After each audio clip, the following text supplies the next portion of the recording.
If you are thinking of buying or selling a house in New Zealand, then you need to watch this video.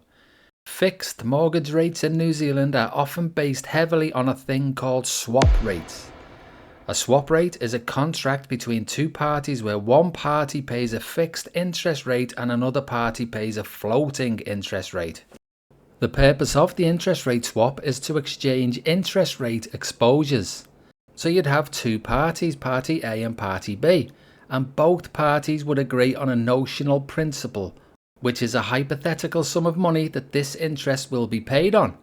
So you have party A, who's the floating rate holder in the swap. They pay a floating rate and receive a fixed rate. And you have party B, the fixed rate holder in the swap. They pay a fixed rate, the swap rate, and receive a floating rate. On each settlement date, the amounts owed by both parties are calculated on a notional principal and a net amount is calculated.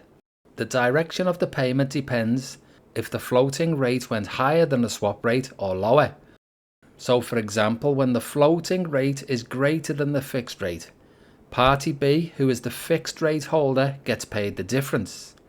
But when the fixed rate is greater than the floating rate, party A, who is the floating rate holder, is the one who gets paid the difference. The swap rates are quoted in different time periods, like the 1 year swap rate, the 2 year swap rate, the 3 year swap rate, going on and on. Swap rates are being updated all of the time, and the rate in any one specific moment can move based on any number of factors. But some of the most influential factors are expected changes in the OCR, inflation expectations, or global interest rates, to name just a few.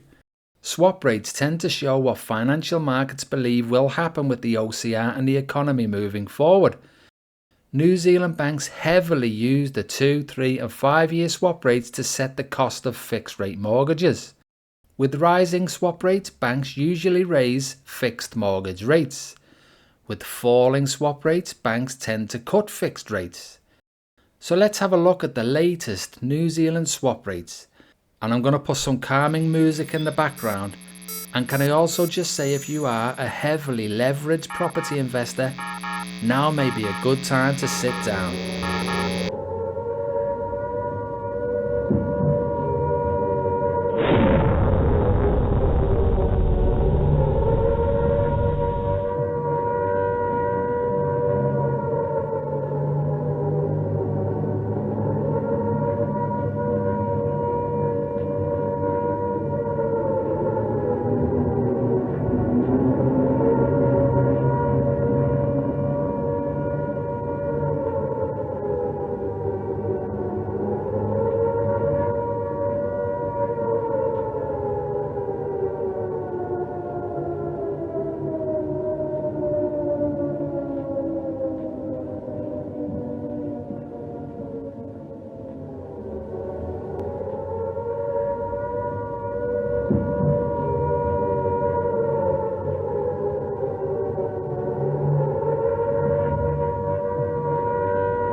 So is everybody else seeing what I'm seeing? Some of you will have cottoned on now that the out of control, totally contemptible RBNZ rate cutting cycle, especially during extremely high inflation, which is the opposite of their single mandate, has not actually fed through to fixed mortgage rates.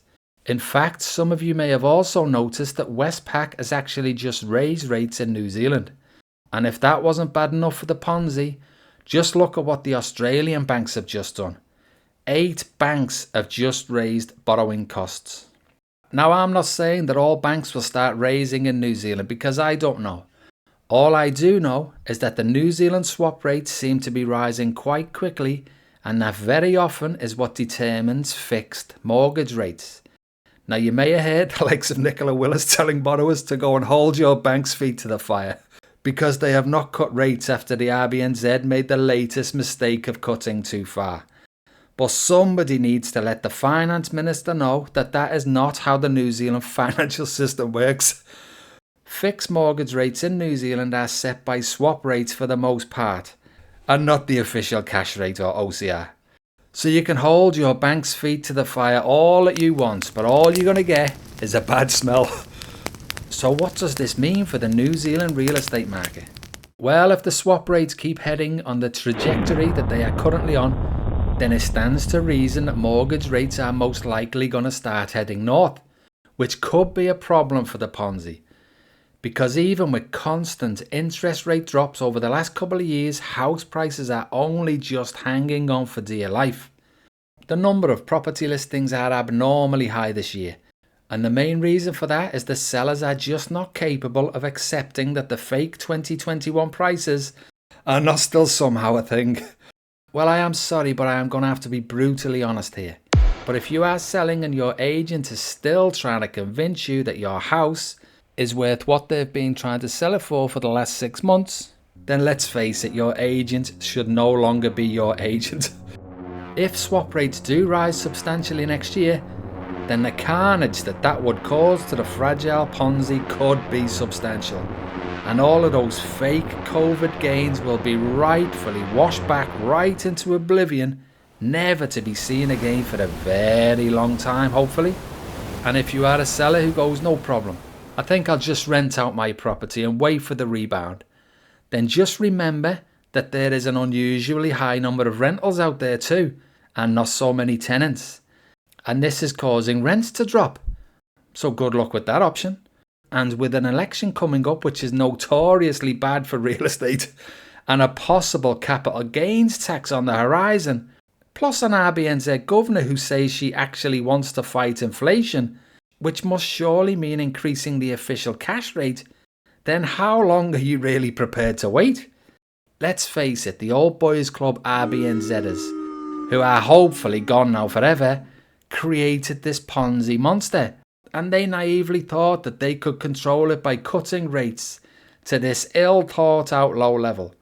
But they obviously once again went too far. Now it seems that the last vestige of trust may finally be gone.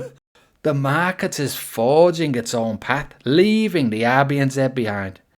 Now, if you haven't guessed, I am actually anti-Ponzi. I think it's the biggest threat to New Zealand. I think it's why governments want infinite people coming in. I think it's why Kiwis are no longer starting families.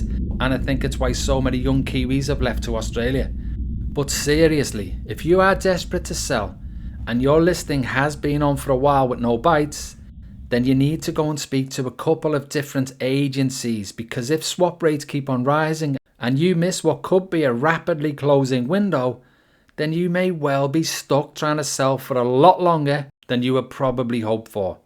You're going to hear a lot of investor gurus right now coming out and saying everything's going to be fine. But what do you think that they are doing right now? Think about it. Do you think that they want you selling your homes whilst they are trying to offload their negatively geared investment properties? So yes guys, I don't know if swap rates are going to continue rising like this. They may all of a sudden drop right back down and everything will be a bit more rosy again for the Ponzi. But what if they don't? And what if you need to sell? Personally, if I was selling, I would not be selling by price by negotiation, deadline sale or tender right now. They're just wasting everyone's time. And what you really should be doing is listing with a realistic asking price. And when I say realistic, I mean realistic. Not just some figure that an agent came up with to win your listing. So yes guys, we had buyers FOMO on the way up. Now we have sellers FOMO on the way down. And eyes are no longer focused on the impotent RBNZ. Eyes are squarely focused on swap rates. This next few months are going to be very, very telling. And it's going to be so interesting to watch this unfold. Could this finally be the final nail in the overinflated Ponzi? Let's hope so. So yes guys, please give this video a thumbs up and a share.